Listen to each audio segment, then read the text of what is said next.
Welcome back. In the previous section, samplers, we talked about different types of samplers that JMeter offers and their usage.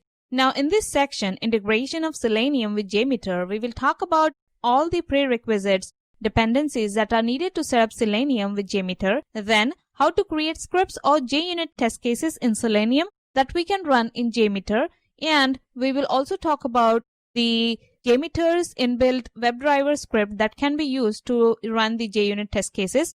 So let's begin. Let's see what are we going to learn in this entire section. First, we will talk about prerequisite and dependencies that are needed for Selenium integration with JMeter. Then we will talk about how we can use WebDriver script for our test. Then we will learn to set up this newly created test in JMeter. After that, we will use JUnit sampler in JMeter to run our test. And now JUnit also offers its WebDriver sampler, and we will talk about it where we will learn to run a test in a browser using WebDriver sampler in JMeter. After that, we will discuss how we can write a script in WebDriver set sampler. And finally, we will talk about running a headless browser test from JMeter using HTML unit driver in Selenium. So let's begin. So let's start with very first video of this section, Selenium integration with JMeter, where we will talk about all the prerequisite and the conditions or the dependencies that we need to add in order to integrate our Selenium with JMeter. So let's begin. So even before we start writing our script in Selenium, we need to make sure that we have installed all the required softwares, applications, as well as we have made all the configuration settings in order to run our test properly. So for that, what you can do is, we need the very first thing, which is Eclipse IDE installed on your machine. And for that, you can simply search for Eclipse IDE download in Google, and you can find the very first link, which is Eclipse download.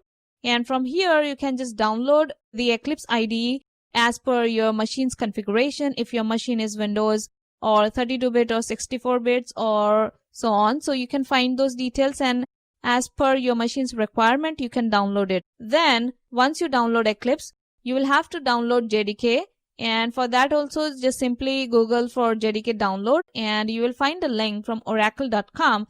If you go inside that, you will find more details and you can just download it. Now once you download JDK, make sure that you update your environment variables, and for that what you can do is just simply search for environment variables on your machine, and it will show you this window where you have environment variables option. Now go here, and inside the path just edit it, and here make sure that you provide the path of bin folder so that your test will run properly, because we are going to write a code in Java and we need to make sure that we have added the path of Java bin folder in the environment variable.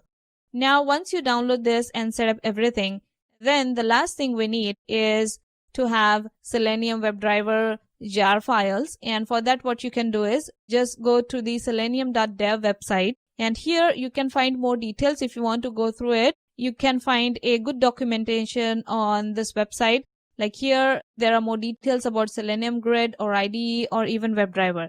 So let's say if we go to Selenium WebDriver, here you have more details about the current version as well as its documentation, and then you have more details about the different languages that it supports, the Selenium supports, and we also have the links for the relevant documentation with its version release date and the version number as well.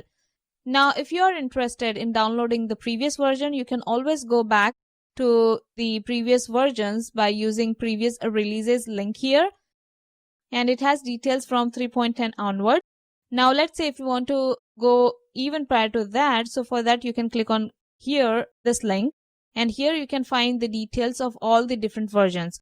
Now we are going to use Selenium standalone jar file for this particular test, and for that what you can do is, let's say if you go inside to spot 52, and here you can find a Selenium server standalone with the version number, the jar file. Now you need to make sure that you download this file, and I'll tell you exactly where we need to place this file, but for now make sure that you have downloaded it.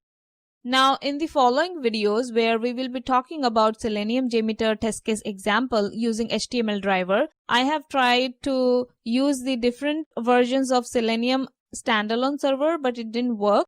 But 2 Spot 52 worked fine. I even tried for like 3.9, 4.0, or even like 2 Spot 53, but it didn't work.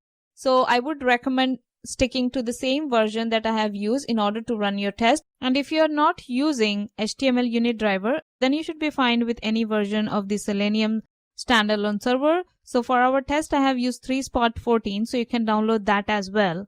And the main problem was from all like releases from 2 Spot 52 onwards, they were missing the HTML driver in the jar file, and that's the reason I was not able to run my code on the latest version of the standalone server. So just keep that in mind.